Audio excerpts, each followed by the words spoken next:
Comment corriger cela? Eh bien c'est très simple. Toute la littérature vous le dit. Il suffit d'utiliser le basic authentification que et uniquement sur un flux crypté. Je rajoute donc un S pour demander d'aller vers la page sécurisée que sur le protocole HTTPS. Ainsi, lorsque l'utilisateur s'authentifie,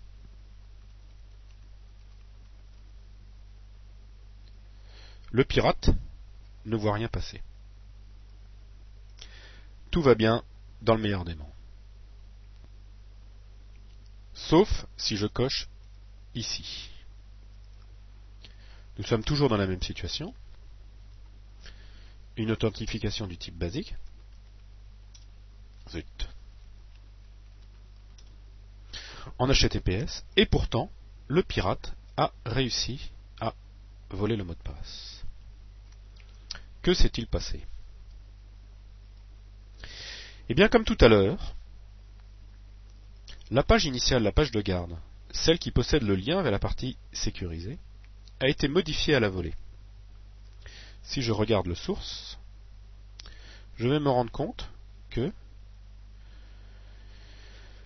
le lien initial a été modifié et part vers une page HTTP non cryptée permettant de repartir vers la page cryptée initiale. En réalité, il va y avoir deux soumissions de formulaire. Lorsque je clique, la première fois, j'obtiens un formulaire qui n'a pas été demandé par le serveur, mais qui a été demandé par le pirate. Je m'authentifie. Dans cette situation, je n'ai aucun moyen de savoir si la soumission est en HTTP ou en HTTPS. Je vois un cadenas, ce qui est tout fait pour me rassurer. Mais en réalité, lorsque je vais soumettre ce formulaire, celui-ci va être envoyé au pirate, et non vers le serveur. Et en clair, le pirate va recevoir ce formulaire et va ensuite demander à l'utilisateur, je vais recommencer, voilà. Celui-ci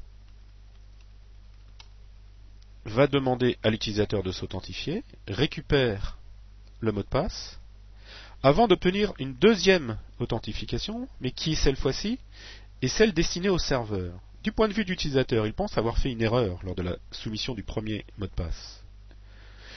Pour lui, lors de cette deuxième demande, il va croire qu'il s'agit de la deuxième demande, justement. En réalité, il s'agit de la première pour le serveur. Seule celle-ci va être envoyée vers le serveur. Rien ne différencie cette boîte de dialogue de la précédente. Lorsque l'utilisateur s'authentifie, l'authentification va partir réellement sur le serveur et il sera authentifié. Si l'utilisateur est persuadé lors de la première fois avoir fait aucune erreur lors de la saisie de son mot de passe, ben c'est déjà trop tard, on lui a déjà volé son mot de passe. Il peut s'empresser de le changer éventuellement, mais le pirate pourra peut-être obtenir une authentification immédiatement après avoir capturé le mot de passe et maintenir sa session en vie avec cette authentification.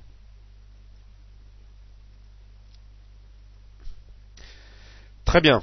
Bon, puisque ça ne fonctionne pas, nous allons utiliser une autre technologie d'authentification.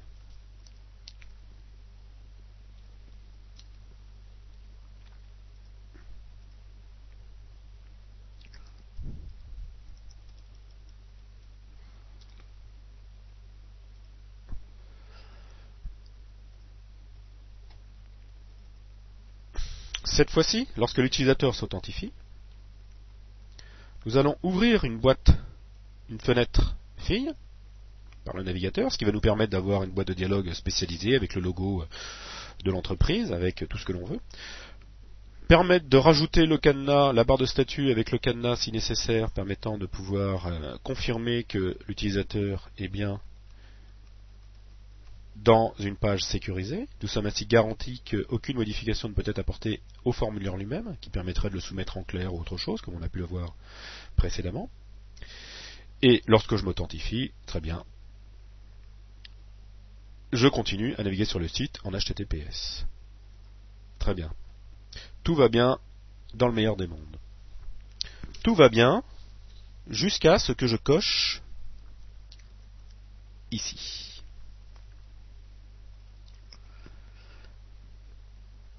Je cherche à m'authentifier, j'obtiens une boîte de dialogue avec la barre de statut, le cadenas, tout va bien. Je m'authentifie. Et pourtant, le pirate a réussi à voler le mot de passe. C'est étrange ça. Que s'est-il passé? Eh bien, comme toujours, la page initiale, ici, n'étant pas sécurisée, le pirate a pu apporter des modifications. En effet, il a modifié l'ouverture de la fenêtre fille pour que celle-ci n'affiche plus, ne fonctionne plus en HTTPS mais en HTTP. Mais pour faire croire à une utilisation en HTTPS, le pirate a demandé de ne pas mettre de barre de statut et d'inclure dans la page 2 bitmaps qui vont simuler la barre de statut avec le cadenas. Si vous faites bien attention, vous allez vous rendre compte ici sur la gauche qu'il y a en réalité 2 bitmaps, une derrière très très longue et une par-dessus qui reprend toute cette partie-là jusqu'à la coupure ici, qui va faire croire à l'utilisateur qu'il utilise une page sécurisée avec le cadenas. Si on fait bien attention, il manque un pixel ici et il manque un pixel là qui permettrait de faire la jonction entre la fenêtre et le bord de la fenêtre.